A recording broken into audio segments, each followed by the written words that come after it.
All right. I think we're live. What? Live. Hear the dinging? Yes. It's everyone coming on, which is really exciting. I think there's no better way to start this thing with a nice cheers of Patagonia Provisions. Cheers. Cheers. Thank you for having me. Good to see everyone, if I can see you. My name is Andrew Delory. I'm the Senior Director of Brand Sales here at Parsons Kellogg. And the man to my left is a really great friend of ours, Bill O'Brien from Patagonia. And how long have you been at Patagonia for? I'm going up 16 years this summer.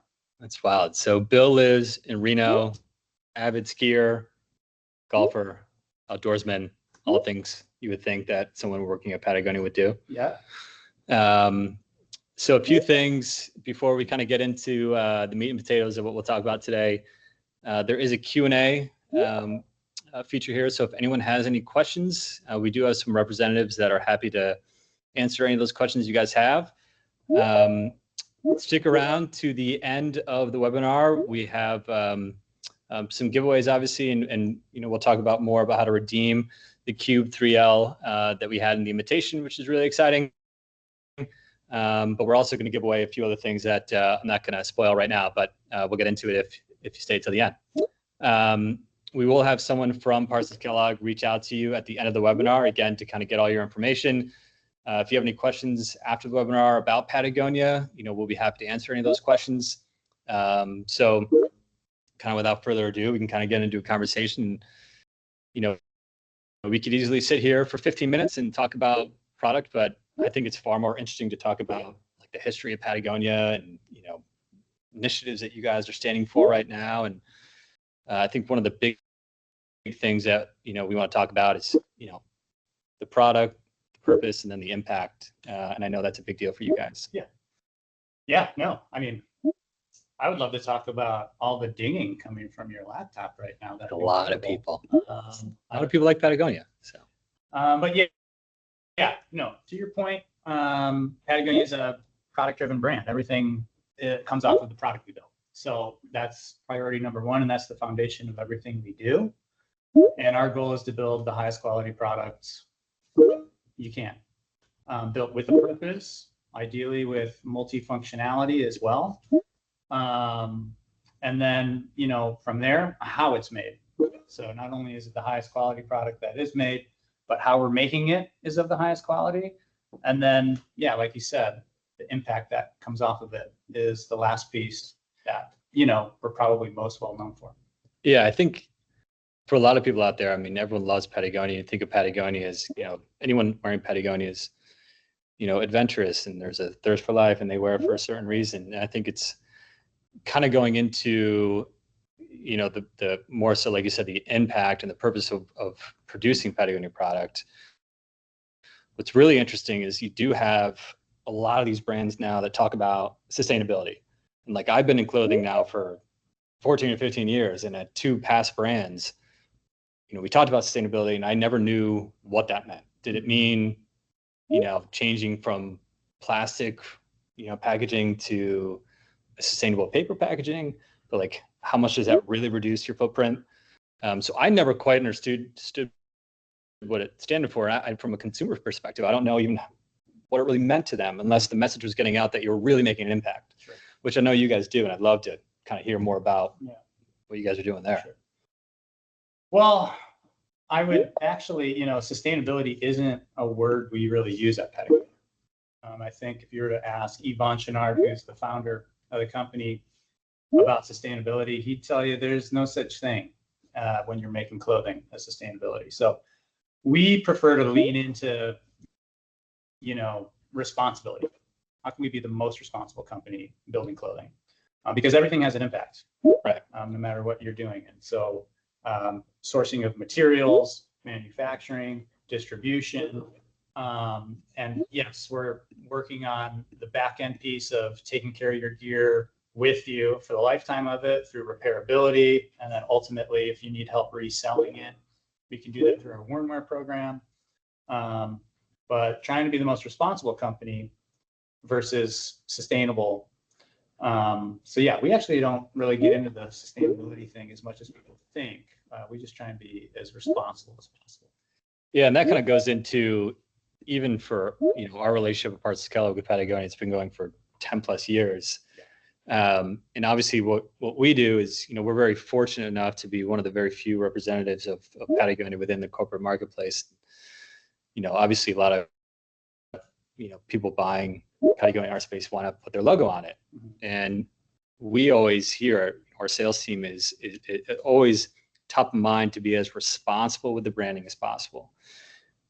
Given the fact that, you do own the product through the life cycle, and making sure that if there does need to be repairs, we're making sure that the logo is in a place where you can repair and it can last.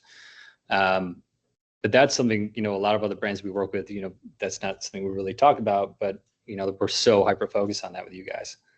Yeah. We approach selling products with our customers as co-ownership. We will own it with you. So if anything goes wrong with the garment while you have it, we're responsible to help you fix it or replace it if need be, or recycle it if you've used it up. And so it's kind of a journey that we're on with you guys, is how we look at it. Yeah. And that was something that even myself, I've always owned a ton of Patagonia. I grew up in upstate New York in the woods. Played hockey my whole life, and then got into skiing when I went to school in Vermont. So I always, I don't think I had two nickels to rub together to buy Patagonia when I was an 18-year-old kid, but finally, getting enough where I could buy something really nice to be able to wear in the climates in which I was living in Vermont and upstate, getting Patagonia was definitely something that for me, I've had the same jacket for 10 plus years. Yeah. My wife wants me to get a new one, but I was like, why would I get a new one? I could always go to Patagonia. If there's a rip, I'll go get it repaired. Why do you want to get a new one? I don't know. Just the color? There's a box that shows up at my house every day with something else, but I never buy anything for myself. Go on. So but it's something you don't get that experience with other brands. I can't walk into a retail store for another brand if I had a coat for 10 years of the rip. They're going to tell me to buy a new one. Now, you guys, your first inclination is to take that and repair it. Yeah, which is rare. Yeah, I suppose so. This is the only real job I've ever had. Full disclosure, I haven't worked for any other clothing brands. I was a river guide and a backcountry ski guide before I came to work for Patagonia. But I recall too, the first Patagonia jacket I ever got was off the sale rack. It was a down sweater. I still have it today. It's like a prized possession of mine. I still use it. And I haven't had to do any major repairs, but I have had our repairs team replace the zipper on it. And I'm happy to say it's still working. My wife hasn't pushed me to return it or anything. It's a good color. She's being a good fiduciary. But it is. It's important that anyone is able to do that, to keep a garment that's built to last a lifetime, to be able to use it a lifetime. Yeah, for sure. And the other thing that I definitely wanted to talk about today, which again, I think is really important, because when you wear Patagonia, I think it's important to know what you're buying and who's making it. And your initiative for Fair Trade Certified is really interesting. It's something, when we came and saw you guys at Ventura, which I thought was a work trip, and I ended up going surfing and went to a brewery, and there was what I thought was work. It's your kind of work out there, which is awesome. Yeah. But we had a great time, and we talked a lot about, obviously the impact of your product. But, what was really interesting too was learning more about Fair Trade Certified. Yeah. And knowing that the garment that I was wearing was made by someone earning a fair wage. Yeah, no, absolutely. I mean, so that, to go back to the beginning a little bit, when we were talking about building quality product, that absolutely includes the materials we're using and then how it's sewn. And so I know that every product that you guys carry here is Fair Trade Certified. And I think it's over 90% of our entire product line is Fair Trade Certified sewn. And it's a really important initiative for us, but I think apparel at large, to make sure that workers who are making the clothes are not only paid fair wage, but are treated humanely as well. I mean, the clothing industry is super dirty. Yeah. And so that's one of the reasons why, again, we come to it trying to be the most responsible company that we can. And the goal is to have 100% of the product line fair trade certified sewn. And we're on track to do that, I think, within the next 6 months to a year. Yeah. And that's, I mean, even going a step further, you know, obviously being fair trade certified, it's so refreshingly authentic that, you know, that's something that you guys are really serious about and really care about. And I don't think it's for show. I mean, there's not many brands that, you know, talk the talk, but walk the walk as well, which you guys probably do it better than anyone. But the other thing that was really interesting that, you know, we saw some videos about and you guys talked to us about, and I think this was just happening when we saw you guys in Ventura, was basically the sale of Patagonia to Planet Earth, which is wildly interesting. And I couldn't quite wrap my head around that when we were talking about it. I was like, so what do you mean? Like, who profits? Where do they go? And they're like, Planet Earth. I go, well, expand upon that, because I can't wrap my head around it. But it was wildly interesting when we got more information on it. Yeah, I actually haven't heard it described that way, the sale to the Earth. I don't know what the return was on that. I guess all we shall see. We get to make the product with. But, you know, it actually starts here with this sign you have back here. So the founder of the company, a guy is by the name of Yvon Chouinard, and he's kind of he's a legendary alpinist in the outdoor rock climbing community. He'd definitely be on like the Mount Rushmore. Pioneered a bunch of routes in Yosemite Valley and in the Tetons and all over the world, really. But, and I'm going to jump around here for a little bit just to try and provide some context. But he started off building climbing equipment. So these things he's a blacksmith by trade.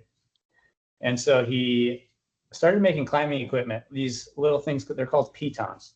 So they're pieces of iron that you hammer into a rock and then you tie your rope through it so that if you fall, it catches you. Doing that over and over into the rock destroys the rock, creates big holes or whatever. And so he, you know, out of the responsibility he felt, he decided to jump off that and do it a different way, but by these aluminum chocks that you place in the rock and then can remove. But I think it's important to kind of start there because the equipment he was making was built to save your life.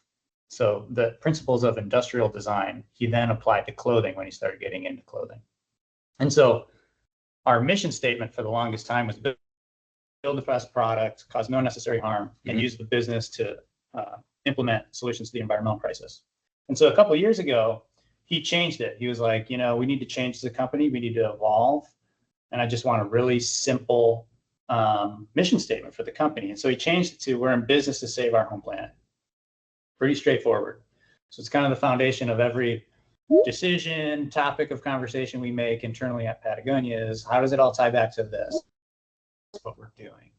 And so, you know, he's getting up there. He's a little older. And so what are we going to do with the company here? And I know it was important to him that the company not change, that it always served this purpose. And so it's a really interesting structure that they came up with. But essentially, he's donated the company to a 501c4. It's called the Holdfast Collective. And essentially, any profit that the company makes that's not reinvested into the business goes to the Holdfast Collective, which is then distributed to organizations that are fighting the climate crisis. That's so wild. Yeah. I don't think there's any other brands that do that. I can't think of any. Definitely the first. It's definitely I mean, we had to create the structure. So it's definitely a first, and it just, it's a real testament to Yvon and everything he's done as a business person, a reluctant business person, I should say. He hates being called a business person, actually. So, I've read the book. Yeah. It's wildly interesting. But, you know, again, it's sort of that, what we've touched on already, you know, the product, how do we make it? And then what's the impact coming off of it? And so, when you buy a Patagonia product, or whatever it is, the profits go back to the planet, you know? Yeah, which is, you know, for me as a consumer, knowing that, I feel so much better about buying that garment. I mean, even for all you guys out there and all the buyers thinking about possibly doing something for either your employees or gifting or whatever it may be, knowing that that order, that gift, that purchase is obviously, the profits are being, given to a really great cause, it would make me feel much better about doing it. And the other thing too, which is really, really, we're proud of here at Parts Kellogg, is through our relationship with Patagonia, we donate 1% of our Patagonia revenues to various charitable donations around here. Yeah. I think Kind of a double dip. it is a double dip, but we did one, I believe, Westerly Land Trust in Rhode Island, because we're a Rhode Island-based company. Various other charities around that we've done that obviously have an environmental component to it, which it's one of the things that we love discussing and talking about every year. Is like, okay, where's this 1% going to? What foundation? What environmental cause? And we always have long debates as to where it should go, because there's a lot of worthy causes, of course. Being from Rhode Island, we'd like to generally take care of the state that we're in, and Tom Kellogg, who's our owner, obviously he's a native and has a lot of feelings about certain charitable donations or charitable foundations around here that we've been able to help out. So that's something that we're really proud of too. And it's something we're really excited to be a part of. So, and like we said, it is a double dip. And so it's not a bad thing. It's a good thing about buying it, because, you're getting Parsons Kellogg's giving a kickback to some of the local grassroots organizations here in Rhode Island. Mm-hmm. And then we're certainly and we're still a member of 1% for the Planet as well. Yep. So 1% of sales goes to grassroots environmental organizations, and then all profits go to the Holdfast Collective, which is climate focused. But there's a lot of impact coming off of every garment Patagonia makes and sells. So I hope that that like 10 or 15 minutes of kind of getting more of a background of Patagonia and how you should feel good about buying Patagonia products, and was really helpful. I think what we want to kind of transition to now, which is the fun part, it's product. Okay. Some of the product that we warehouse here in Rhode Island that we can get out to you guys really quickly. So the fun part is the other cool thing we do here at Parts Kellogg. We have an amazing summer intern program. So I've asked our interns actually to model some of the styles that we warehouse here. 3 of our favorite styles: the Better Sweater, the Nano Puff, and the R1 Tech. So the first thing that we're going to discuss today is the Better Sweater collection. I'll let Bill kind of go into that a little bit, and I'll have the interns. Yeah. All right. So I'll have Matt zoom out a little bit so you can see you guys. All right. So on your screen here to the left, we've got some Better Sweater styles here. And it's probably a product you've seen. It's around, but essentially what you're looking at here is a fully recycled product. So even the zipper teeth are recycled material here, which is kind of a first of its kind. And it's 10-ounce recycled polyester fleece. It's got this really nice heathered face fabric on the outside, and then underneath, if one of you guys wouldn't mind just flipping up the bottom, as long as you're wearing your shirt underneath, you have this really soft fleece back there. That would be an HR violation. Yeah.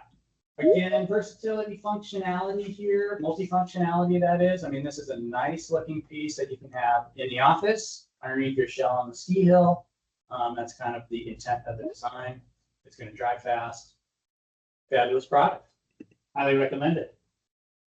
Comes in more colors too. These are, but these go well with most colors and branding and things like that. So now we'll transition to Nano Puff. So I'll let these guys get changed out and put the Nano Puff on. Thanks, interns. They're coming back.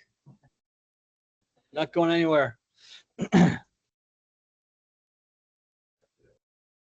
It's your modeling debut. Now, I don't know if did we mention at the onset that we're drinking Patagonia beer? We did. I thought, yeah, Patagonia Provisions. So just bright, crisp, and wildly drinkable. Yeah. Shout out to our provision. We have a food company, Patagonia Provisions. We're making beer. So just a quick shout out to them. Very tasty. Very good beer. All right, Nano Puff. think this is my fan favorite. Nano Puff here. So the story on the Nano Puff is this is a super lightweight insulation piece, 60-gram insulation, which is just, it's really light. You guys can probably like move around in it, right? It's pretty easy, not bulky, completely windproof. Okay, also completely recycled. And just, I started in retail with Patagonia, and when I started in retail, this was a brand new product that had come out. And I used to call it the magic jacket because it can do a little bit of everything. It's like the jacket you just keep in your truck in case the wind comes up or gets a little chilly. Around the West Coast, it's kind of chilly in the mornings and the evenings. So it's kind of a do-it-all jacket, looks great. Again, you can layer it underneath a ski shell, or you can have it as kind of your go-to piece when you're walking through a city.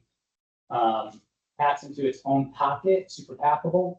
So again, I think the story here is just multifunction, versatility, comfort, protection from the elements. All right. And then the last style that we'll do is the R1 Tech Face, which I'll have you guys go and change into that one. It's a fairly new style for us, Bill. We've always had the Nano and the better sweater, but the Tech Face, we've had a lot of success with it. I know you guys have had a lot of success with it. So we're definitely excited to get this in front of some more folks. Yeah, so as the name implies, this is a technically oriented design piece. A lot of people might be familiar with like a soft shell type jacket. And this is kind of a take on a soft shell. So the story with these jackets, these guys get in here, is that it's super weather resistant. So even short of kind of a deluge, you're going to be protected from the rain in these jackets. It's just going to beat off and shed. But at the same time, because it's not completely waterproof, it's going to breathe really well. So think of it as kind of a beefed up version of the Nano Puff. Now, if you unzip this jacket, show the interior, it's backed with our regulator fleece, which I don't know if you can see it on the camera, but it's this micro grid fleece that allows for moisture wicking inside and air permeability. So it's going to be super breathable, unlike the Nano. It's going to be super breathable and functional. So it's designed for someone who's like climbing rock face or mountains that are breathable, but they're protected from the elements. But as you can see, go ahead and wear it a little bit here. Super applicable to your kind of everyday wear and tear. But you can also climb a mountain in it if you wanted to or needed to. So yeah, this is the new Tech Face, R1 Tech Face, and exciting new product. Yeah. All right. Super clean. Interns. Awesome. Thank you guys. Appreciate it. All right. So last thing we'll close out and some fun stuff. As I said before, everyone in the invitation saw that, we're going to give away a Cube 3L, like a little travel toiletry dab kit to all the attendees. Please, we're going to reach out to everyone after this meeting to get some information, talk more about the webinar. So be on the lookout for an email from our team here at Corporate Gear and Parsons Kellogg. However, I want to give away some more stuff. Okay. I think I want to give away some black hole duffel bags. I'm into it. How many of those do you have? Black hole duffels? Black hole duffels. I don't know. Where do we have them? Do you have any? Yes. You must have 6? Yeah, no, I've 5, got 10. 4, 3, I've got 10. So here's what we'll do. I have 2 of my favorite numbers in my head, 1 to 100. First 2 people to guess it in the chat will get the, oh my God. Don't look. Do I get to guess? I'm trying to. I haven't seen it yet.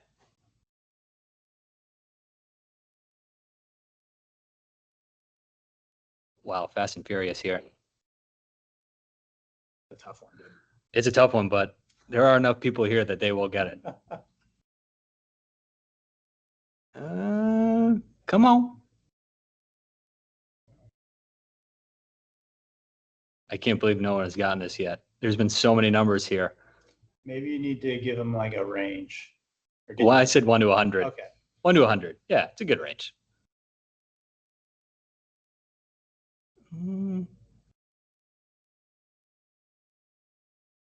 still waiting. Can I guess? You can guess. Want to guess? Go ahead. Patagonia founding 1972. 72. Oh! Well, okay. I don't want to give it away. But 19.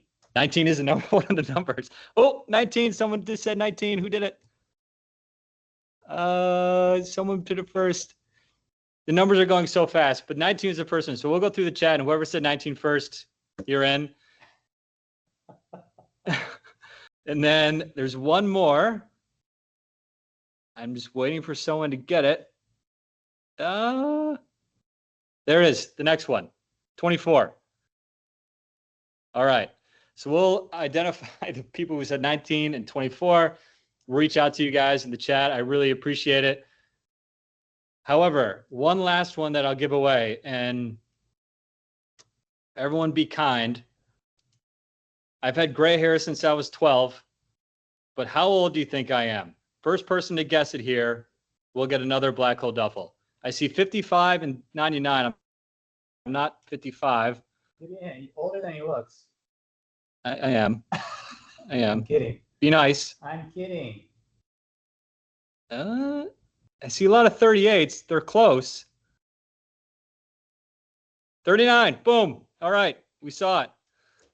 39, really? 39. Yeah. I turn 40 next year. I think another good one would be how many waves do you think he caught in Ventura? Well, if anyone wants to type in 0, they're happy to, because that would be the correct answer. You got to up on a couple waves. I think 1. I thought I was way more athletic than that. It was terrible. See now people putting 0 in the chat. There's no faith in my athletic ability. Come on. Thank you, everyone.